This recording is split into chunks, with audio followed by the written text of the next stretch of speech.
Compulsory ಇರುತ್ತೆ. ಅದರಿಂದ ದಯವಿಟ್ಟು ಈ ತರ ಇಲ್ಲಿ ನೋಡಿ ಇವ್ರು ಹಾಕೊಂಡಿದಾರಲ್ಲ ಈ ರೀತಿ ಹೆಲ್ಮೆಟ್ಗಳನ್ನ ಕಂಪಲ್ಸರಿ ಹಾಕೋಬೇಕು.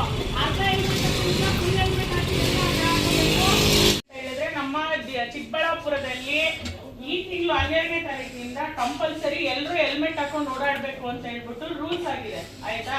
ಹೆಲ್ಮೆಟ್ ಹಾಕೊಂಡ್ರೆ ಓಡಾಡಿದ್ರೆ ಹೊರಗಡೆ ಗಾಡಿಗಳಲ್ಲಿ ಎಲ್ಲಾರ್ಗು ಫೈನ್ ಬೀಳುತ್ತೆ. 500 ರೂಪಾಯಿ ಮಿನಿಮಮ್ ಫೈನ್ ಇರುತ್ತೆ. 2ನೇ ಸಲಕ್ಕೆ 1000 ರೂಪಾಯಿ ಆಗುತ್ತೆ. 3ನೇ ಸಲಕ್ಕೆ ನಿಮ್ದು DL ಕ್ಯಾನ್ಸಲೇಷನ್ ಆಗುತ್ತೆ. ಮತ್ತೆ ಗಾಡಿಗಳು ಸೀಸ್ ಮಾಡ್ಕೊಂತೀವಿ. ಅರ್ಥ ಆಗ್ತಿದ್ಯಾ? ಅದರಿಂದ ನಿಮ್ಮ ಫಸ್ಟ್ ನಾವು ಗೌರ್ಮೆಂಟ್ ಆಫೀಸು ಮತ್ತೆ ಯಾರ್ಯಾರು ನಮ್ಮ ಬ್ಯಾಂಕ್ ಅವರು ಸ್ಕೂಲ್ ಅವರು ಯಾರ್ಯಾರಿದ್ದಾರೆ ಅವ್ರಗಳಿಗೆ ಫಸ್ಟ್ ಅವೇರ್ನೆಸ್ ಕೊಡ್ತಾ ಇದೀವಿ. ಅದರಿಂದ ದಯವಿಟ್ಟು ನೀವೆಲ್ಲರೂ ಗಾಡಿಗಳಲ್ಲಿ ಬರ್ತೀರಾ, ನಮ್ಮ ಪೊಲೀಸರಿಗೋಸ್ಕರ ಭಯ ಪಡೋದಕ್ಕಿಂತ ನಿಮ್ಮ ತಲೆ ಉಳಿಸ್ಕೊಳ್ಳೋದಕ್ಕೆ ದಯವಿಟ್ಟು ಇನ್ಮೇಲೆ ಎಲ್ಲರೂ ಕಂಪಲ್ಸರಿ ಹೆಲ್ಮೆಟ್ ಹಾಕೊಳ್ಳಿ. 12ನೇ ತಾರೀಕಿಂದ ಸ್ಟ್ರಿಕ್ಟ್ ರೂಲ್ಸ್ ಇದೆ. ಸೊ ಫೈನ್ಗಳು ಆಗುತ್ತೆ. ಎಲ್ಲರೂ ಕನ್ನಡ ಬರುತ್ತಲ್ಲ?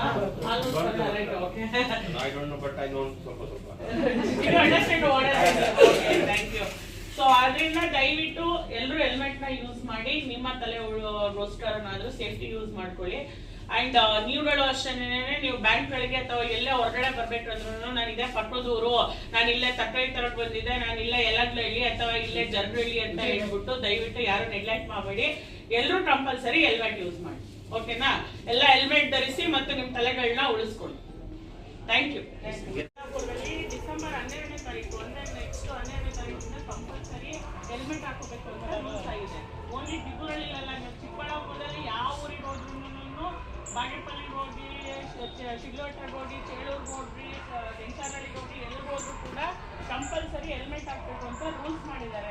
ಅದರಲ್ಲಿ ನಾವು ಫಸ್ಟ್ ಏನು ಇಂಪಾರ್ಟೆನ್ಸ್ ಕೊಡ್ತಾ ಇದ್ದೀವಿ ಅಂದರೆ ಯಾವುದು ಗೌರ್ಮೆಂಟ್ ಆಫೀಸ್ಗಳಿದ್ದಾವೆ, ಹಾಸ್ಪಿಟಲ್ಗಳಿದ್ದಾವೆ, ಸ್ಕೂಲ್ಗಳಿದ್ದಾವೆ, ಇಲ್ಲಿನ ಟೀಚರ್ಸ್ಗಳು, ಡಾಕ್ಟರ್ಸ್ಗಳಿಗೆ ಅಥವಾ ನಮ್ಮ ಬ್ಯಾಂಕ್ ಎಂಪ್ಲಾಯೀಸ್ಗಳಿಗೆ ಫಸ್ಟ್ ಅವೇರ್ನೆಸ್ ಕೊಡ್ತಾ ಇದ್ದೀವಿ. ಮ್ಯಾಕ್ಸಿಮಮ್ ನೀವೆಲ್ಲ ಬೈಕಲ್ಲೇ ಬರ್ತೀರಾ, ನೀವು ಯಾರಿದ್ದೀರಾ, ಕೆಲವರು ಬಸ್ಸಲ್ಲಿ ಬರ್ತೀರಾ, ದಯವಿಟ್ಟು ನೀವು ಕಂಪಲ್ಸರಿ ಫಸ್ಟ್ ಹೆಲ್ಮೆಟ್ ಯೂಸ್ ಮಾಡಿ. ಜೊತೆಗೆ ಇನ್ಮೇಲೆ ಹಾಸ್ಪಿಟಲ್ಗೆ ಬರೋರು ಯಾರು ಇರ್ತಾರೆ ನೀವುಗಳು ಅಷ್ಟೇ ಕಂಪಲ್ಸರಿ ಹೆಲ್ಮೆಟ್ ಹಾಕೊಂಡು ಬರಬೇಕು. ನಾನು ಇಲ್ಲೇ ಪಕ್ಕದೂರಿಂದ ಬಂದೆ, ಇಲ್ಲೇ ಜರ್ಗಳ್ಳಿಯಿಂದ ಬಂದೆ, ಯಲಗ್ಲಹಳ್ಳಿಯಿಂದ ಬಂದೆ, ನಮ್ಮ ಬಯಸ್ನಳ್ಳಿಯಿಂದ ಬಂದೆ ಅಂತ ಹೇಳ್ಬಿಟ್ಟು ಹೇಳಕ್ ಹೋಗ್ಬಾರ್ದು. ನಿಮ್ಮ ತಲೆಗೆ ಉಳಿಸ್ಕೊಳ್ಳೋದಕ್ಕೋಸ್ಕರ ನಾವು ಹೆಲ್ಮೆಟ್ನ ಕಂಪಲ್ಸರಿ ಮಾಡ್ತಿರೋದ್ರಿಂದ ನಮಗೇನು ಅಡ್ವಾಂಟೇಜ್ ಇಲ್ಲ. ನಿಮ್ಮ ಜೀವ ಇಂಪಾರ್ಟೆಂಟು, ನಿಮ್ಮ ತಲೆ ಇಂಪಾರ್ಟೆಂಟು. ಬಿದ್ದ ತಕ್ಷಣ ಕೈ ಕಾಲು ಮುಟ್ಟಾದ್ರೆ ಸರಿಯಾಗುತ್ತೆ, ತಲೆ ಹೊಡೆದ್ರೆ ಸರಿಯಾಗುತ್ತಾ? ಇಲ್ಲ ಅಲ್ವಾ? ಅರ್ಥ ಆಗ್ತೀರಿ ಏನ್ ಹೇಳ್ತೀರಿ ಅಂತ. ನೀವು ಮಕ್ಳುಗಳು ಅಷ್ಟೇ ಗಾಡಿ ಓಡಿಸ್ತಾ ಇರ್ತಾರೆ, ಬೇಕಾಬಿಟ್ಟು ಹೆಂಗೆ ಹೋಗ್ಬೇಕಂದ್ರೆ ಹೋಗ್ತಾ ಇರ್ತಾರೆ.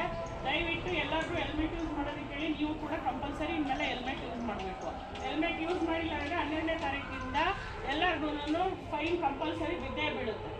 ನಾವು ಬಡವರು, ನಾವು ದುಡ್ಡಿಲ್ಲ ಅಥವಾ ನಾನು ಇಲ್ಲೇ ಲೋಕಲ್ ಅವರು, ನನಗೆ ಅವ್ರು ಗೊತ್ತು ಇವ್ರು ಗೊತ್ತು ಇದೇನು ಕತೆ ಹೇಳಲ್ಲ, ಎಲ್ಲರೂ ಕೂಡ ಫೈನ್ ಹಾಕೋಬೇಕು. ಅರ್ಥ ಆಗ್ತಿದ್ಯಾ? ಯೂಸ್ ಮಾಡ್ತೀರಾ ಹೆಲ್ಮೆಟ್? ಫಸ್ಟ್ ಟೈಮ್ 500 ರೂಪಾಯಿ, 2ನೇ ಸಲಕ್ಕೆ ಅದೇ ಥರ ಮಾಡಿದ್ರೆ 1000 ರೂಪಾಯಿ, 3ನೇ ಸಲಕ್ಕೆ DL ಕ್ಯಾನ್ಸಲೇಷನ್ ಆಗಿ ನಿಮ್ಮ ಗಾಡಿನ ಸೀಸ್ ಮಾಡ್ತೀವಿ. ಇಲ್ಲ ನಿಮ್ಮ ಟೈಮ್ ವೇಸ್ಟ್ ಮಾಡೋದಕ್ಕಲ್ಲ, ಈಗ ಕಂಪಲ್ಸರಿ ಡಿಸೆಂಬರ್ 12ರಿಂದ ನಮ್ಮ ಇಡೀ ಚಿಕ್ಕಬಳ್ಳಾಪುರ ಜಿಲ್ಲಾದ್ಯಂತ ಹೆಲ್ಮೆಟ್ ಕಂಪಲ್ಸರಿ ಮಾಡಿದ್ದಾರೆ, ಹೌದಲ್ವಾ? ಮೇಯ್ನ್ ಆಗಿ ನಾವು ಯಾಕೆ ಗೌರ್ಮೆಂಟ್ ಆಫೀಸ್ಗಳು ಯಾವಿದ್ದಾವೆ ಅವ್ರಿಗೆ ಫಸ್ಟ್ ಅವೇರ್ನೆಸ್ ಕೊಡ್ತಾ ಇದ್ದೀವಿ ಅಂತ ಹೇಳಿದ್ರೆ, ನಾವು ಫಸ್ಟ್ ಸರಿ ಮಾಡಿಕೊಂಡ್ರೆ ಪಬ್ಲಿಕ್ ನಮ್ಮನ್ನ ಯಾವಾಗಲೂ ಅಬ್ಸರ್ವ್ ಮಾಡ್ತಾ ಇರ್ತಾರೆ. ಅದರಿಂದ ನಾನು ನಿಮಗೆ ಫಸ್ಟ್ ಇಂಪಾರ್ಟೆನ್ಸ್ ಕೊಡ್ತಾ ಇದ್ದೀನಿ. ನಿಮಗೆ ಅಂತಲ್ಲ ಎಲ್ಲ ಗೌರ್ಮೆಂಟ್ ಹಾಸ್ಪಿಟಲ್ಲು ಮತ್ತು ಸ್ಕೂಲ್ಗಳು ಎಲ್ಲ ಕಡೆನೂ IO ಆಫೀಸ್ ಮತ್ತು BDO ಎಲ್ಲ ಕಡೆನೂ ಹೋಗ್ಬಿಟ್ಟು ನಾನು ಅವೇರ್ನೆಸ್ ಕೊಟ್ಟಿದ್ದೀನಿ. ನೆನ್ನೆ ಬಂದರೆ ನೀವು ಸಿಗಲಿಲ್ಲ. ಈಗ ನೀವು ಯೂಸ್ ಮಾಡ್ತಿದ್ದೀರಾ, ಇದು ನಿಮ್ಮದು ಬರ್ಕೊಂಡು ನೀವು ಕೊಟ್ಟಿರುವಂತಹ ಹೆಲ್ಮೆಟ್. ಬಟ್ ಅದು ತಲೆ ಉಳಿಸುತ್ತೆ ನಿಮಗೆ. ಅದು ಏನಕ್ಕೆ ಕೊಟ್ಟಿರೋದು, ನಿಮ್ಮ ತಲೆ ಏನಾದರೂ ಮೇಲ್ಗಡೆ ಇಂದ ಬಿತ್ತು ಅಂದರೆ ಏನೋ ಕಾಪಾಡೋದಕ್ಕೆ. ಬಟ್ ಏನಾದ್ರು ಕೆಳಗಡೆ ಬಿತ್ತು ಅಂತ ಹೇಳಿದ್ರೆ ನಮಗೆ ಬೇಕಿರೋ ಹೆಲ್ಮೆಟ್, ಈ ಥರ ಕ್ಲೋಸ್ಡ್ ಹೆಲ್ಮೆಟ್ ಯಾರು ಹಾಕಿದ್ದಾರೆ, ಇದು ಕ್ಲೋಸ್ಡ್ ಇಲ್ಲ, ಇದು ಕ್ಲೀನ್ ಮಾಡ್ಕೋಬೇಕು ಆಯಿತಾ. ಸೊ ಕ್ಲೋಸ್ಡ್ ಹೆಲ್ಮೆಟ್ ಹಾಕ್ಕೊಳ್ಳಿ. ನಿಮ್ಮ ಜೀವ ತುಂಬ ಇಂಪಾರ್ಟೆಂಟು. ನೀವು ಇರೋದೇ ರಿಸ್ಕ್ ಮಾಡ್ತಿರೋದೇ ಕೆಲಸ, ರಿಸ್ಕ್ ಕೆಲಸ, ಹೌದಲ್ಲ? ಯಾವಾಗಲೂ ರಿಸ್ಕಲ್ಲೇ ಇರುತ್ತೆ. ಜೊತೆಗೆ ವೆಹಿಕಲಲ್ಲಿ ಹೋಗ್ಬೇಕಾದ್ರೂ ರಿಸ್ಕ್ ಮಾಡಬಾರ್ದು ಅನ್ನೋ ಉದ್ದೇಶಕ್ಕೋಸ್ಕರ ನಾವು ನಿಮಗೆ ಅವೇರ್ನೆಸ್ ಕೊಡ್ತಾ ಇದ್ದೀವಿ. ದಯವಿಟ್ಟು ಯಾರು ನೆಗ್ಲೆಕ್ಟ್ ಮಾಡೋಕ್ಕೆ ಹೋಗ್ಬಿಡಿ. ಮತ್ತು ನೋಡಿ ನಮಗೆ ಅಂತಲೂ ಅನ್ಕೊಳಕ್ಕೆ ಹೋಗ್ಬಿಡಿ. ಸೈಡ್ಗೋಸ್ಕರ ಎದ್ಕೊಂಡು ಹೆಲ್ಮೆಟ್ ಹಾಕೋದಲ್ಲ. ಈಗ ಎಲ್ಲರ ಮನೇಲಿ ಹೆಲ್ಮೆಟ್ ಇದೆ, ಹೌದಲ್ಲ? ಇದೇ ಇಲ್ವಾ? ಹೆಲ್ಮೆಟ್ ಇದೆ, ಅದನ್ನ ಹಾಕೋಬೇಕು ಅಷ್ಟೇ.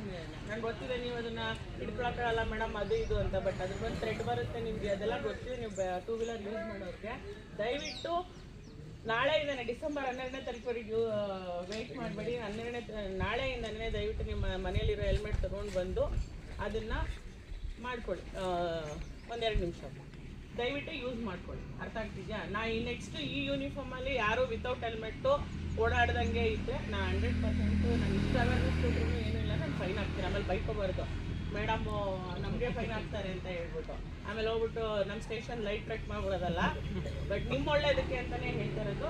ನಿಮ್ಮ ಫ್ಯಾಮಿಲಿಗೋಸ್ಕರ ನಾವು ಎಷ್ಟೊಂದು ನೋಡ್ತಾ ಇರ್ತೀವಿ, ಲೈಟ್ ಮ್ಯಾನ್ಗಳೆಲ್ಲ ಪಾಪ ಎಷ್ಟೊಂದು ಹೆಂಗೆಲ್ಲ ಡೆತ್ ಅವರಿಗೆ ಇದು ಬರುತ್ತೆ ಅಂತ. ದೇವ್ರ ದಯಿಂದ ನಮ್ಮ ಲಿಮಿಟ್ಸಲ್ಲಿ ಅಥವಾ ನಿಮಗೆ ಯಾರಿಗೂ ಆ ಥರ ಆಗೋದು ಬೇಡ. ಜಾಸ್ತಿ ನೀವು 2 ವೀಲರಲ್ಲಿ ಓಡಾಡೋದ್ರಿಂದ ನಿಮಗೆ ಫಸ್ಟ್ ಹೇಳ್ತಾ ಇದ್ದೀನಿ, ನಿಮ್ಮಿಂದ ಹೆಲ್ಮೆಟ್ ಮಾಡ್ತೀರಾ? Okay, thank you.